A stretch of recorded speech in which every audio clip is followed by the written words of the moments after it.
appreciate that. Okay, and action. Action. Yeah, I'm gonna get one of those things. You think they have them on Amazon? Why not? They have everything else at Amazon. That's true. Except for art supplies. Yeah, quality. Yeah, no. Zipping that mouth right up. So we are working on freebie journals again. Freebie journals. Freebie journals. Freebie journals, but here's the difference. These are the same journals. You've seen these. This is Leonard. We have more. We're giving them away.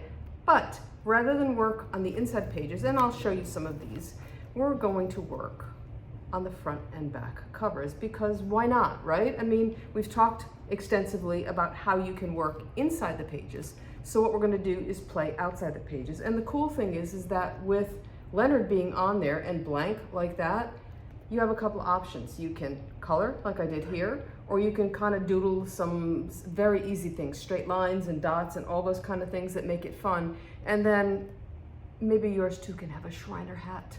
Yeah, the Shriner hat is the bomb. It used to be a bird, and then she got frustrated with the bird, and she wiped it out and then put a hat on him. Yeah, the bird was cute, but it didn't work exactly like what I had in mind, so we did away with the bird and we went with the Shriner hat. We went with the Shriner hat. We did, yeah. So, here's how this is going to work. We're going to...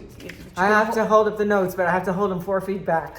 Here we go. I'm glad your eyes are perfect. No, I have my glasses on. Yeah, well, okay. My reading glasses don't work at that distance. So we're giving these bad boys away, starting, let me look at the notes, on Friday, September 15th, and ending on Sunday, September 24th. For every $40 you spend, we'll give you one of these.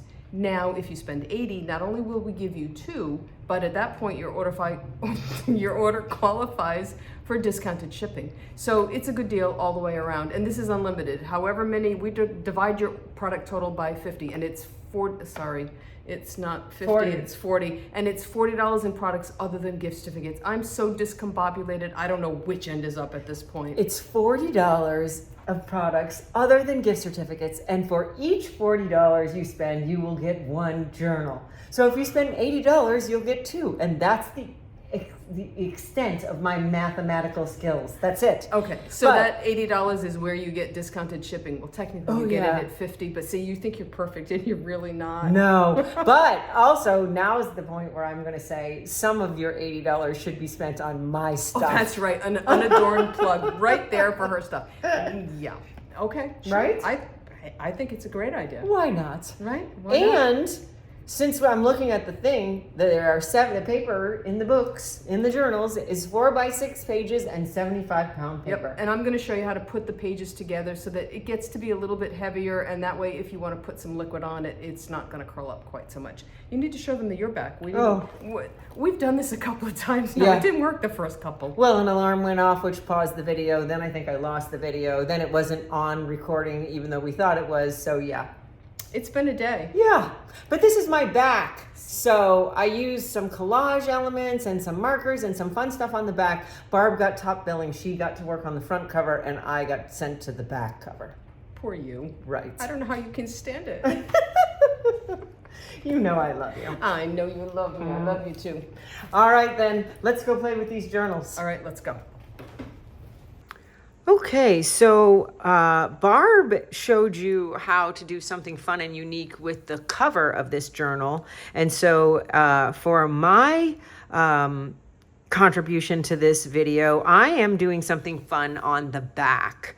So the first thing I did was I took a piece of my own gel printed rice paper in a square and I glued it down, and then I am stamping with my long stem botanical foam stamps to kind of come out of my ideas, to have them come out of the square and travel down onto the book. So I'm going to use this fiddlehead fern one here and the seed pod one sort of down like this. I want the fern to kind of come out of the square, and the this one, I don't know what it's called, this little puff. This one, I made sure it came out of the side. I want them to not be constrained by the square of collage paper, but rather to make it a design element. So this one I'll keep within the borders of it, but this one I'll bring out the top, and that one I brought out the side. So what we have to consider when you do something like this is you need to use an opaque paint in order for it to show up over the black book. It doesn't have to be opaque to show up over the light colored pink paper, but once you get to the black book, if you're using a translucent paint, then it's going to have the black show through it. So we are using Amsterdam acrylics today, and the measure of opacity is shown by the square right here on the bottom. And you can see that the first color I used was turquoise, and you can see that the square is solid. That means that this color is completely opaque and you cannot see through it. Another color, that one of the other colors I'm going to use is ultramarine violet, and you can see here it has a solid square, so that means it's 100% opaque and you can't see through it. And it's a lighter color than the journal, so it will stand up over it. We certainly wouldn't want to use a dark color like this. It would look great in the pink, but it wouldn't show up over that black cover. And you can see by the open square here that this color is completely translucent. So the black of the book would show through this so much that it would disappear here and up there. So that's the kind of thing you want to keep in mind when you are going to be stamping or mark making or doing anything on the black cover. You want a contrasting color, which would be lighter, and you want it to be opaque so that it stands up over the back. So I chose this pink color, but I think it's probably not enough contrast to the sheet of collage paper. So I thought that I would mix these two together to get a darker version of this. Now this color is permanent red violet, and you can see it's got an open square, so that's totally translucent.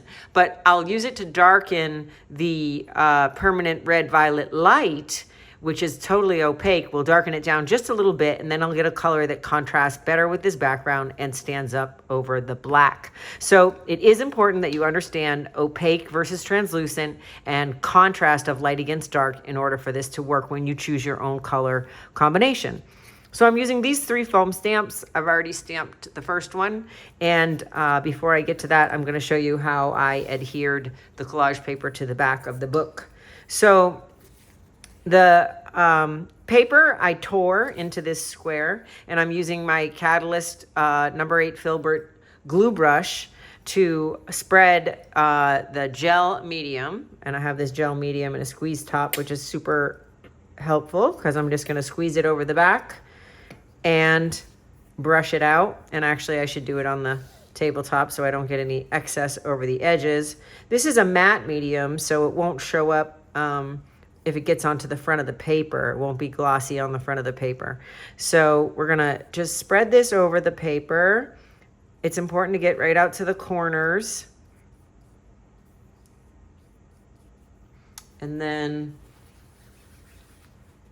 I'm gonna bring the journal back in, and I'm gonna just put this down from the top so I have room for the foam stamp to go beyond it at the top and centered, and then just press it down. The beauty of this rice paper, this is the Yasutomo sketch rice paper pad, and the beauty of this rice paper is that it glues down without any bubbles really easily. So we've got good, solid, flat, no bubble adhesion to the back of this journal, and it's as easy as that to put that paper down.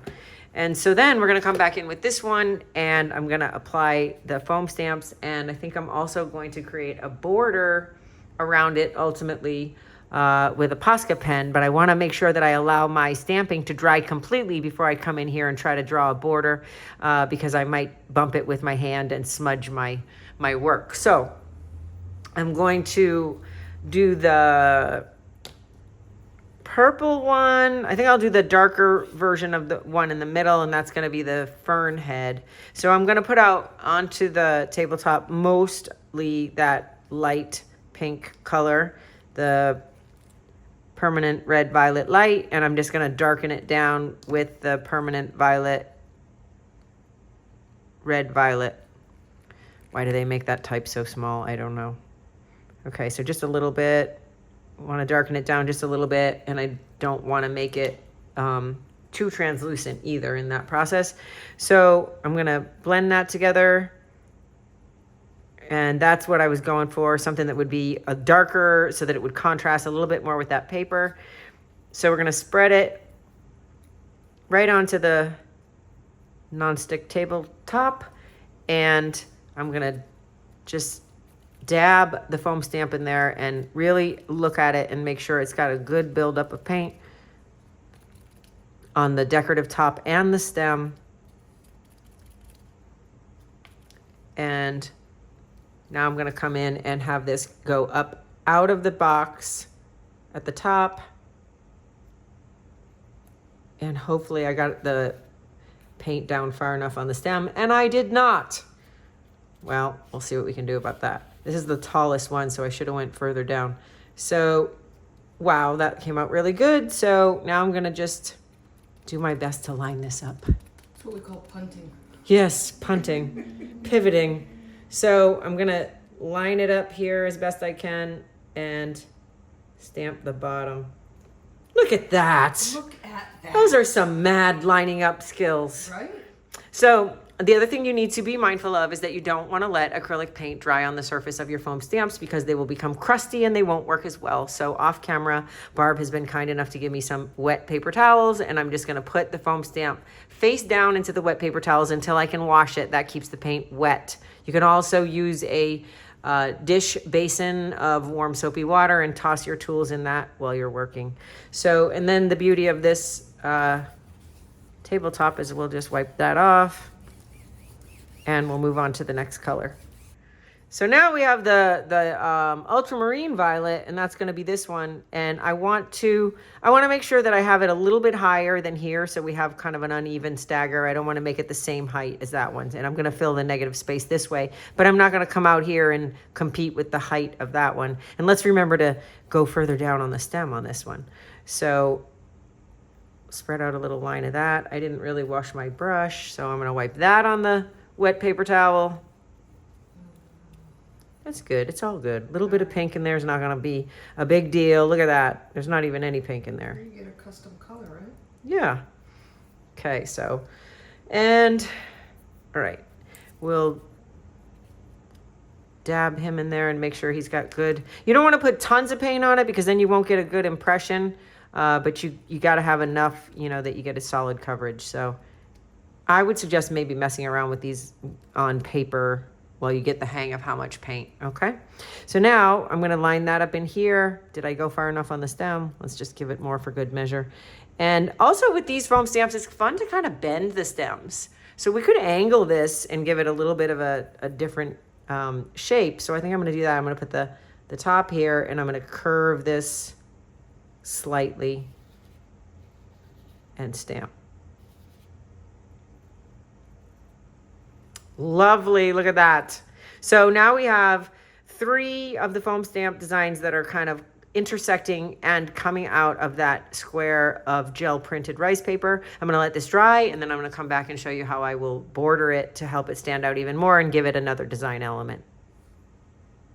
Okay, so now that the stamping is dried, I thought that I would add a little bit of a border with Posca markers to tie everything together. So I'm using the PC3M bullet shaped tip of the Posca pen. This one is navy blue and the other one is white. So the navy blue, I'm gonna come inside the edge of the pink. And this does not need to be perfect. You don't have to do it with a ruler. I mean, you can if you want to. I don't want to. And I'm just going to get close to the edge. And I'm going to go behind the stems. So that helps them look even more like they're coming out of the box. And this navy blue color is nice because it is dark enough to pick up the black of the book, but it's still adding color.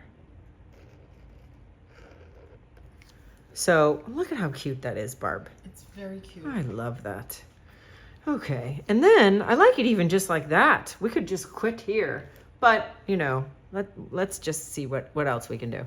So I thought I would make like a little checker in the border. So I'm just gonna draw some random squares. I don't need them to be perfectly alternating or the same size or anything like that. But you can make them that way if you want to. All right, so it's getting cuter as you go along. Oh, good, okay. I think it looks great. Barb likes things to be spaced apart and measured. Hey, stop picking on me. Now that's why we're good together, because we like some opposite stuff. Look at that. That's looking good. See? Good thing I didn't quit while I was ahead. That's right. Right. Right. Although give it some time and you may regret. This is true. Do it and regret it. Didn't we have a conversation about that? Think it, do it, regret it. Yeah, think it, do it, regret it. That's Barb's mantra. Yeah, it's happened before plenty of times. Well, you know, the cool thing about art sometimes is the challenge of figuring out how to fix something that you are regretting. And oftentimes there are a lot of those opportunities in my studio. Well, and mixed media, that's the great thing about mixed media. You can just pull out some other art material and see what happens if we add this, right? Cover it up. Cover it up. That's what gesso's for. That's what gesso is for. Look at that. That is even cuter. Yep, I know. You're going to jump right off the cute chart. You're right off the cute chart. All right. Now I'm going to add some, let's get this, make sure this is primed. Oh, you're not going to do that on a piece of one of my gel prints like you did in Sedona the last time? No, I'm doing it on your palette knife. And I'm going to add some dots on the black right up against the pink. She's still holding on to that. Oh, I am never letting that go. She's still bitter. I don't believe it. I don't know what the rhyme or reason is with these dots. I was going to put them in the open negative spaces, but I think I like them too much. I have to do more. Look at that. Mm-hmm. They kind of pick up the idea of these dots and those dots, right? You are a dot queen. It's a dot, the dot queen, right? I have an Aunt Dot. And you have a whole set of Dottie stencils. Yeah, I named them all after my Aunt Dot. I actually had Aunt Dot on both sides. My father had a sister Dorothy, and so did my mother. How do you like that? Yeah, I had a grandmother Dorothy. Ah, that's so cute. Did she go by Dottie? She did not. She went Dot, not Dottie. Oh, just Dot. Mm-hmm. Well, she still could have had a line of stencils. She could have. Right.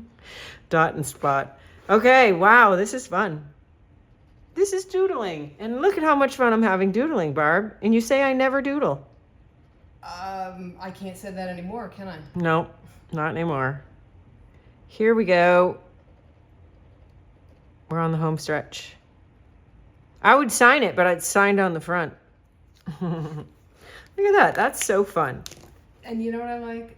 We have done inside pages forever and ever, and it didn't even occur to me till we were messing around here that we really needed to do the covers. We have a whole blank in the back and an opportunity to make Leonard look pretty cool on the front. Yeah, wait till you see what Barb is going to do with Leonard on the front. She took him up to the whole nother level. I'm actually jealous I didn't think of it. But anyway, so here's the back. I think that's fun. Mm-hmm. I like it. I think it came out great. And yeah, so there you have it. And a fun project for this awesome freebie journal. And now Barb is going to show you how she got Leonard ready to go out to a party. He's going to Mardi Gras. He's going to Mardi Gras. All right then, stay tuned. When we decided to work on the back and front covers instead of working inside, because you've seen us do that before, I jumped in right away and I said, oh, I'll work on the bird. And so doing this was actually very simple. Everything is here for you. On this example, I simply colored areas in. I put a few dots in here and there. Here, it was a little bit more doodling. I did some cross-hatching and some circles and just some lines. For that, I used the PC1MRs, which is what all of these are, and these happen to be the metallic colors. And then I couldn't find my white PC1MR, so this is a PC1M. This one, if you are writing, it has a tendency to spit, but if all you're doing is straight lines and you're consistent about how you make them, it makes wonderful straight lines. So you just pick and choose among the tools until you find the one that you like that really does what you want it to. So I've got a little bit left. I believe this bird is named Leonard, and if you don't remember, there are a set of 4 masks that are Leonard, Carl, somebody and somebody, I don't remember who, that you can actually work with these in 5x7 size. So I'm going to grab, I think I'm going to grab this green, and this is the, like I said, it's the PC1MR, and it's named metallic green, oddly enough. And I'm going to come in super easy. Lines, this is not rocket science, so all you have to do is decide how you want to fill it in. Sometimes, depending on what you're doing, and I'm going to reach way over here. Sometimes, depending on what you're doing, you might find that a PC3M is a good option for making dots, because the 1 or the 1MR has a tendency to make really tiny fine dots. So sometimes it's worthwhile to pick up a little bit larger pen.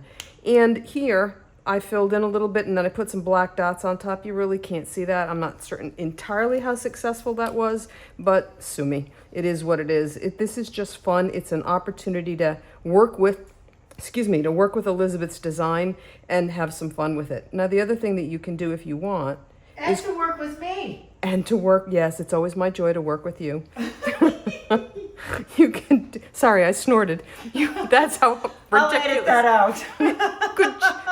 Good idea. But again, super easy to do. And honestly, this is coloring. And I decided to mostly go with warm colors, but then I picked, this is a 3M, and this is the color that's named Emerald Green. I really like this, and I brought this in because I wanted to do some fun stuff. Now, I'll confess that this hat was a mistake. There was something else. I drew a little bird up here, but it was really too close to the top. It was meant to kind of be tongue-in-cheek, and it just didn't work. I used some alcohol to wipe it off. You can see there's a little bit of smear here. I won't tell anybody if you don't. And then I just kind of I almost feel like he's a Shriner. He's got this giant hat on. So A hat that was a bird. yeah, there you go. And then borders, simple and easy to do. And then is it this? So this one has a border that I started, and on this one I'm going to use the PC1M. So this was a line that I did with a 3M to get a thicker line. And then this is super easy. You can space these, and obviously I'm working around the binding rings, but you can space these however you want. And doodles the Zentangle people are going to work for perfection. Elizabeth and I are certainly not, but it's joyful. Excuse me, it's joyful, it's fun. All of this, it's either little bumps or straight lines. None of this is really hard to do. So you come in here and you do your thing, and Bob's your uncle, and it's done. Now, what we wanted to talk about, but before I do that, I'm going to jump inside. So you've seen these kind of pages before. We have shown you various ways to add and embellish pages. And the one thing that I did want to mention, and I always think that it's worth mentioning, these are 75-pound pages. So these are not your typical heavier page that you would do mixed media work on, but you can fix that or you can alter that. This is a piece of sticky stuff, and I'm going to do this like this. Let's make sure we're in camera here. This is a piece of sticky stuff that I put on here, and it covers the entire page, including the little perforations. Let's move that so you can see it. Even the little perforations are covered with sticky stuff, so that when I bring this other page down, I'm going to put the two together, and I'm going to pull this out. And it's hard to do on camera because it just is, but I'm going to do my best to line the squares up where the binding rings are. And then you put this together, and now basically I have what is equivalent to 140-pound paper, because you've got two 75s, and I don't think that the measuring system for thickness of paper works exactly like that, but it's pretty sturdy. Plus you've got the film that is the sticky stuff adhesive in between. So one of the things that Elizabeth and I talked about was a little bit of concern regarding handling this, because we don't want you to put all the time in to make Leonard look fabulous and then have it wear off because of the oils from your fingers. So the solution to that is a brush and some of the Liquitex. Now I'm choosing to use the gloss gel because this is a metallic gold that's printed on here, and I don't want to dull that down. So all I'm going to do is put a coat on here, and I'm going to grab a piece of paper towel, and I'm going to stick this under here just to try to keep it in order. And I'm just going to put a coat on here, and thank you. Not fancy. All I want to do, and this will dry clear, I want to get a coat on here so that we will protect, or I will protect, the Posca, all those markers. And as I said, one of the reasons, tell me again, Elizabeth, why you use, or why Golden recommends using the gloss versus the matte. Because the gloss is going to keep your colors vibrant and rich and bright, and the matte, because it is dull, will actually dull back the intensity of your colors. So the gloss is going to, if nothing else, will actually enhance your colors. It'll make them more rich and vibrant, and it'll also, like you said, preserve the metallic of that imprint on the journal. So I got a little bit sloppy here. I'll clean that up off camera. You don't really need to see that, but this is it. I mean, I think that this was fun. We got to do something with a journal that, you know, you've seen before because we've given Leonard away before, but it's an opportunity to do something completely different with it. And then you have the pages inside, whether you're going to sit with it and sketch or doodle at a, you know, waiting to get into the doctor's, or you rip the pages out and use it for notes. It's a handy thing to have. All right. And with all that said, now we're going to just say goodbye. Goodbye, Gracie. I knew you were going to say that. I was going to say it, but I saved it for you. Thank you. I appreciate that. Where does that even come from? Oh, where does that come from? Is it Jackie Gleason? It's in that time frame. If it's not Jackie Gleason, we're so old. Well, I'm really older than her, but whatever. My dad liked Jackie Gleason. Oh, great. Now I'm old enough to be your mother. I knew I loved you. Not. All right, then. We'll see you back We're here, out of here next week. All right. Bye. Bye.